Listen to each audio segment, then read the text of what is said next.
In the previous lecture, we've learned about the process of asexual reproduction. Now, the second method of reproduction is sexual reproduction. In sexual reproduction, fusion of gametes take place. Sexual reproduction में क्या होगा? Mail and female individuals में gametes का formation होगा meiosis के process के through.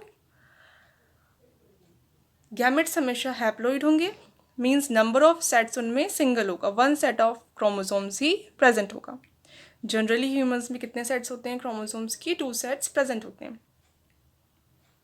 Sexual reproduction में जो डिप्लॉइड इंडिविजुअल्स हैं, मेल एंड फीमेल, वो गैमेट्स प्रोड्यूस करेंगे, हैप्लॉइड गैमेट्स को प्रोड्यूस करेंगे. Then male and female gametes का फ्यूजन हो जाएगा, जिससे अगेन डिप्लॉइड सेल फॉर्म होगी, सिंगल डिप्लॉइड सेल फॉर्म होगी, जिसको कहेंगे जाइगोट.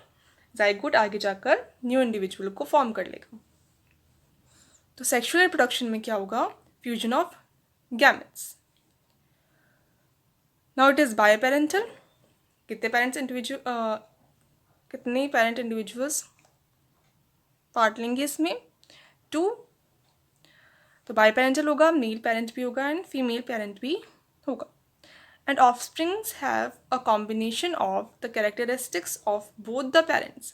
अब 2 पेरेंट्स पार्टिसिपेट कर रहे हैं, तो जो ऑफस्प्रिंग प्रोड्यूस होंगी उनमें दोनों ही पेरेंट्स की कैरेक्टरिस्टिक्स आएंगे. दोनों ही पेरेंट्स की जो कैरेक्टरिस्टिक्स हैं उनका एक कॉम्बिनेशन आएगा, जिसमें कुछ जो कैरेक्टर्स हैं वो किसके जैसे होंगे? फीमेल पेरेंट जैसे होंगे.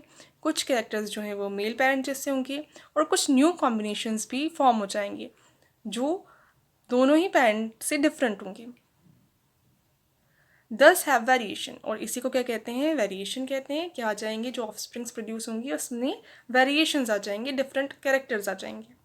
दैट लीड्स टू एवोल्यूशन, जिससे आगे जाके क्या होगी? जो स्पीशीज़ है वो इवॉल्व हो जाएगी. तो जो सेक्शुअल रिप्रोडक्शन है वो ज़्यादा बेनिफिशियल है, क्योंकि इसमें वेरिएशन आ रहे हैं और एवोल्यूशन में हेल्प हो रही है. तो ये 2 मेथड्स थे रिप्रोडक्शन के. और रिप्रोडक्शन किन में होगा? सिर्फ लिविंग ऑर्गेनिजम्स ही रिप्रोड्यूस करेंगे. जो नॉन लिविंग ऑर्गेनिजम्स हैं वो कभी भी रिप्रोड्यूस नहीं करेंगे. तो ये क्या फीचर है? ये फीचर बता रहा है कि कोई चीज़ लिविंग है या फिर नहीं है. अगर कोई चीज़ लिविंग है तो वो रिप्रोड्यूस करेगी, अदरवाइज नॉन लिविंग थिंग जो है वो रिप्रोड्यूस नहीं करेगी. अब ये जो फीचर है बताने के लिए कि कोई चीज़ लिविंग है या नहीं है, इसके एक्सेप्शंस भी देखने को मिलते हैं. ये 100% श्योरिटी नहीं देती कि कोई चीज़ अगर रिप्रोड्यूस कर रही है तो वो लिविंग है और नहीं कर रही है तो नॉन लिविंग है. बहुत सारे ऐसे लिविंग ऑर्गेनिजम्स होते हैं जो रिप्रोडक्शन में पार्टिसिपेट नहीं करते, स्टिल दे आर लिविंग. अब कौन कौन से हैं ऐसे ऑर्गेनिजम्स? तो ऐसे बहुत सारे एग्जांपल्स मिल जाते हैं जिनमें लिविंग ऑर्गेनिजम्स हैं पर वो रिप्रोडक्शन में पार्टिसिपेट नहीं कर रहे, नहीं कर सकते. तो कौन कौन से हो जाएंगे ये? फर्स्ट जो हाइब्रिड्स होते हैं. हाइब्रिड्स रिप्रोडक्शन में पार्टिसिपेट नहीं करते, स्टेराइल होते हैं. स्टेराइल मीन्स वो रिप्रोडक्शन नहीं कर सकते, ऑफस्प्रिंग्स को प्रोड्यूस नहीं कर सकते. अब हाइब्रिड्स क्या होते हैं? हाइब्रिड्स ऐसे इंडिविजुअल्स होते हैं जो किससे फॉर्म हुए हैं? तो डिफरेंट स्पीशीज़ के पेरेंट्स से फॉर्म हुए हैं. कोई स्पीशीज़ है species 1, species 2. Two different species के इंडिविजुअल के बीच ब्रीडिंग से या रिप्रोडक्शन से जो इंडिविजुअल्स प्रोड्यूस होते हैं उनको क्या कहते हैं? हाइब्रिड्स कहते हैं. फॉर एग्जाम्पल जैसे म्यूल है. म्यूल जो है वो किससे प्रोड्यूस हुआ है? हॉर्स एंड डोंकी, जो 2 डिफरेंट स्पीशीज़ हैं उनसे प्रोड्यूस हुआ है. तो म्यूल जो है, म्यूल क्या कैसे होता है? स्टेराइल होते हैं. ये रिप्रोडक्शन में पार्टिसिपेट नहीं करते, स्टिल ये कैसे हैं? लिविंग ऑर्गेनिजम्स हैं. Second, workers. जो हनी बीज होती हैं, हनी बीज कैसे रहती हैं? कॉलोनी में रहती हैं. उनका बी हाइव होता है जिसके अंदर बहुत सारी हनी बीज एक साथ रहती हैं. तो हनी बीज की जो कॉलोनी होती है उसमें 3 टाइप्स के इंडिविजुअल्स प्रेजेंट होते हैं. कौन कौन से इंडिविजुअल्स प्रेजेंट होंगे इसके अंदर? इसके अंदर होगी अ सिंगल क्वीन, एक सिंगल क्वीन प्रेजेंट होगी उस बी हाइव के अंदर. ड्रोन्स प्रेजेंट होंगी अ फ्यू ड्रोन्स, नंबर इनका कम ही होता है, एंड जो मेजॉरिटी होती है हनी बीस की वो क्या होते हैं, वर्कर्स। और वर्कर्स जो होते हैं वो कैसे इंडिविजुअल होते हैं, फीमेल इंडिविजुअल्स होते हैं। क्वीन जो है वो भी फीमेल, एंड जो ड्रोन्स हैं, जो मेल्स होते हैं, मेल हनी बीस को क्या कहते हैं, ड्रोन कहते हैं। तो जो हनी बी कॉलोनी होती है उसमें 3 इंडिविजुअल्स हैं, क्वीन है फीमेल, ड्रोन्स हैं मेल, एंड वर्कर्स हैं फीमेल। इनमें से जो क्वीन एंड ड्रोन है यही रिप्रोडक्शन के प्रोसेस में पार्टिसिपेट करते हैं। जो सारी कॉलोनी में ऑफस्प्रिंग्स प्रोड्यूस होंगी वो किन से प्रोड्यूस होंगी, क्वीन एंड ड्रोन से ही प्रोड्यूस होंगी। जो वर्कर्स होती हैं, जो मेजोरिटी बनाती हैं किसी भी बी हाइव की, बी कॉलोनी की, वो कैसी होती हैं, फीमेल होती हैं, बट स्टेराइल होती हैं, ये रिप्रोडक्शन में पार्टिसिपेट नहीं करती। स्टिल ये क्या है, लिविंग ऑर्गेनिज्म है, एक्सेप्शन है। इनफर्टाइल ह्यूमंस और बहुत सारे ह्यूमंस में भी ऐसे एग्जाम्पल देखने को मिलते हैं जो स्टेराइल होते हैं, इनफर्टाइल होते हैं, यानी कुछ डिफेक्ट्स की वजह से वो रिप्रोडक्शन नहीं कर पाते, स्टिल वो लिविंग होते हैं। इसलिए जो फीचर है रिप्रोडक्शन का कि लिविंग थिंग्स ही रिप्रोड्यूस करेंगी और नॉन लिविंग थिंग्स रिप्रोड्यूस नहीं करेंगी, तो ये 100% श्योरिटी नहीं देता है, क्योंकि बहुत सारी लिविंग थिंग्स होती हैं जो रिप्रोडक्शन नहीं करती, तो उनको नॉन लिविंग कंसिडर सिर्फ इसी बेसिस पे नहीं कर सकते। Now the third feature of a living thing is metabolism. अब कोई भी अगर लिविंग थिंग होगी तो वो क्या शो करेगी, मेटाबॉलिज्म शो करेगी। मेटाबॉलिज्म होता क्या है, सारी जो भी सेलुलर एक्टिविटीज़ होती हैं, कोई भी सेल है, सेल के अंदर जो भी एक्टिविटीज़ या रिएक्शंस चलती हैं,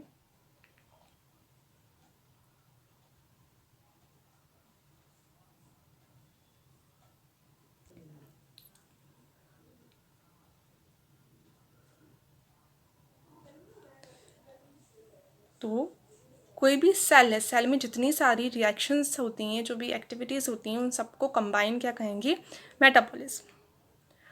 अब मेटाबॉलिज्म में क्या क्या इंक्लूड हो जाता है, जो रिएक्शंस होती हैं किसी भी सेल के अंदर वो कितने टाइप की हो सकती हैं, 2 टाइप्स की रिएक्शंस हो सकती हैं, एनाबॉलिज्म एंड कैटाबॉलिज्म।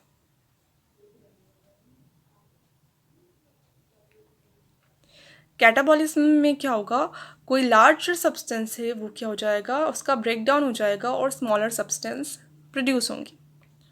जो लार्ज सब्सटेंस है उससे क्या बनेंगी, स्मॉलर सब्सटेंसेस। ठीक है, तो जो ब्रेक डाउन के प्रोसेसेस होते हैं उनको क्या कहते हैं, कैटाबॉलिक प्रोसेसेस और कैटाबॉलिज्म।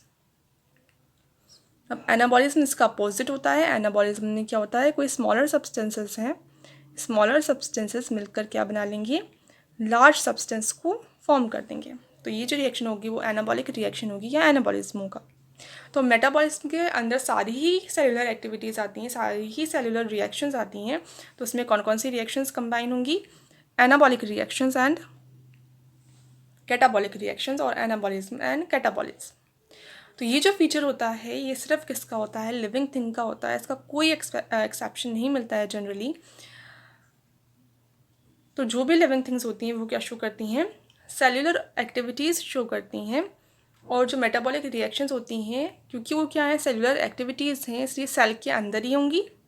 और सेल्स किसके अंदर होंगी, सिर्फ जो लिविंग थिंग्स हैं उनके अंदर ही सेल्स प्रेजेंट होंगी, नॉन लिविंग थिंग्स के अंदर सेल्स एब्सेंट होंगी।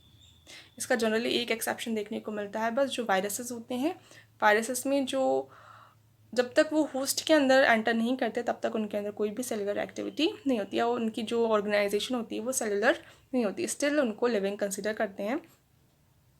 तो कनेक्टिंग लिंक है वो कह सकते हैं living and non living things के बीच का। तो जनरली अगर देखें तो मेटाबॉलिक रिएक्शंस होंगी, कोई भी चीज़ अगर लिविंग होगी उस फर्स्ट थिंग उसके अंदर सेल्स प्रेजेंट होंगी। तो जो सेलुलर ऑर्गेनाइजेशन है वो भी क्या है, लिविंग थिंग्स का ही फीचर है। कोई भी चीज़ अगर लिविंग है तो वो किसकी होगी, सेल्स की बनी होगी, सेलुलर होगी।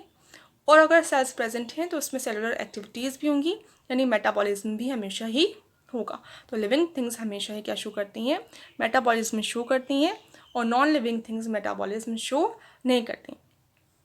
नॉन लिविंग थिंग्स जो हैं वो रिएक्शंस शो कर सकती हैं, बहुत सारे केमिकल्स रिएक्शंस होते हैं, बहुत सारे केमिकल्स होते हैं रिएक्टिव, तो वो रिएक्शन तो कर सकते हैं, पर मेटाबॉलिज्म नहीं कहेंगे उसको। मेटाबॉलिज्म किसको कहेंगे? जब कोई रिएक्शन किसी सेल के अंदर होगी तभी उसको क्या कहेंगे? मेटाबॉलिज्म कहेंगे। तो नॉन लिविंग थिंग्स जो हैं वो रिएक्शंस शो कर सकती हैं, बट क्योंकि वो सेल फ्री इन्वायरमेंट में हो रही हैं, सेल्स के अंदर नहीं हो रही, इसलिए उनको मेटाबॉलिज्म कंसिडर नहीं करेंगे। और जो लिविंग थिंग्स होंगी उनका ही स्पेसिफिक फीचर होगा क्या? Metabolism. Now fourth feature of living things is response to stimuli. अब जो भी लिविंग थिंग्स होती हैं उनमें कैपेसिटी होती है किसकी कि जो भी स्टिमुलाई हैं उनके अकॉर्डिंग रेस्पॉन्स करना। स्टिमुलाई क्या होते हैं? स्टिमुलाई होते हैं कोई भी चेंज इन एनवायरनमेंट।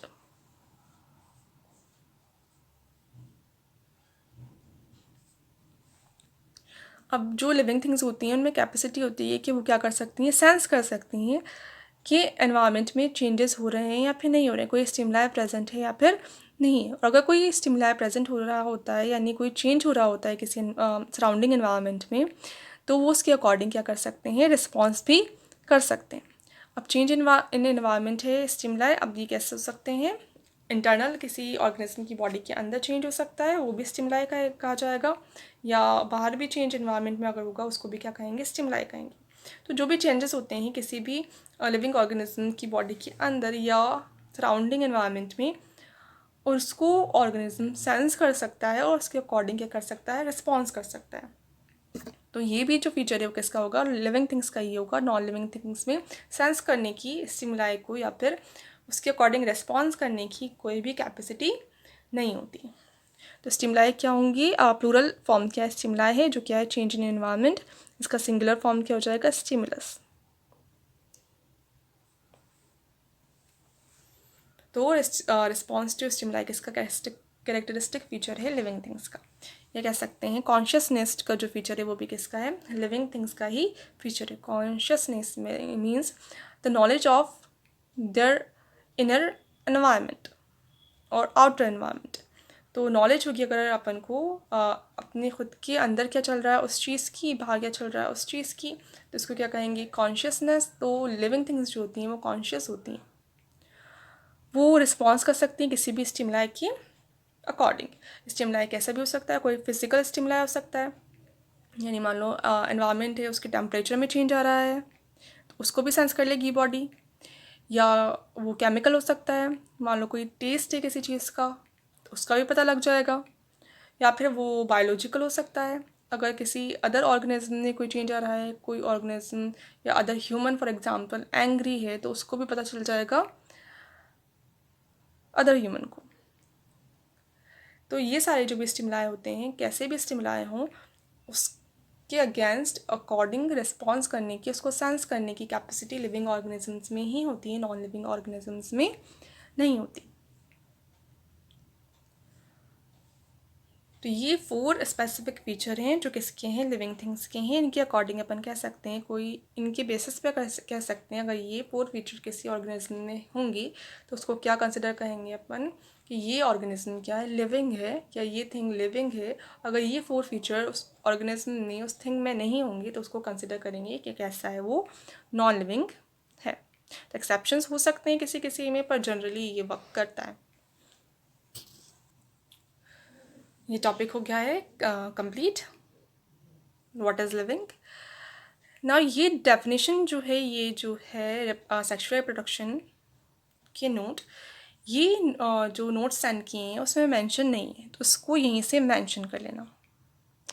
कब? असेक्सुअल रिप्रोडक्शन के 4 मेथड्स हो जाएंगे, स्पोर्स तक हो जाएगा, स्पोर्स के बाद मेंशन करना sexual reproduction, then metabolism, then response to stimuli.